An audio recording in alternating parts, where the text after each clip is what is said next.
కెరటము సముద్రములో పుడుతుంది, కానీ కెరటము అని ఒక పేరు పెట్టుకుంటుంది. కెరటము సముద్రము కన్నా భిన్నము కాదు.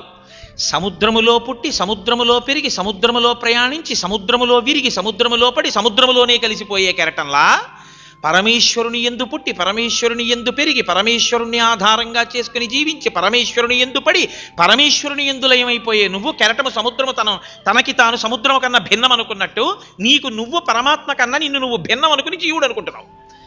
ఈ కెరటములన్నీ ఎంతవరకు ఒడ్డున నించున్నంతసేపే. సాముద్రోహి తరంగ వచన సముద్రో న తారంగ అంటారు శంకర భగవత్పాదులు షట్పదీ స్తోత్రం చేస్తూ. ఆయన సాముద్రోహి తరంగ, సముద్రంలో తరంగాలు ఉంటాయి. వచన సముద్రో న తారంగ, తరంగంలో మాత్రం సముద్రం లేదు. ఎందుకని? తరంగములు ఎన్ని వచ్చినా సముద్రంలోనే రావాలి, కానీ తరంగంలో మాత్రం సముద్రం ఉండదు.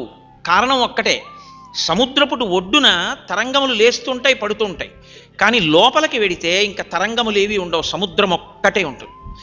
పైన ఉన్న అలజడులన్నీ నేను వేరు ఈశ్వరుడు వేరు, నేను వేరు ఈశ్వరుడు వేరు అన్న భావములన్నీ ఎంతవరకు? ఆ స్థితి కలగనంతసేపే. ఒక్కసారి ఆ స్థితి కలిగిన తర్వాత ఇంకా ఎప్పుడూ కూడా నేను ఈశ్వరుని కన్నా భిన్నమైన వాడను అన్న భావన ఇక మళ్ళీ కలిగేటటువంటి అవకాశం ఉండదు. తానే శివుడు, శివుని యందు తాను అంతర్భాగమని గ్రహించగలుగుతాడు. ఈ గ్రహించగలిగిన స్థితికి సాముద్రోహి తరంగ వచన సముద్రో నతారంగ అని సిద్ధాంతీకరిస్తారు శంకర భగవత్పాదులు షట్పదీ స్తోత్రం చేస్తూ.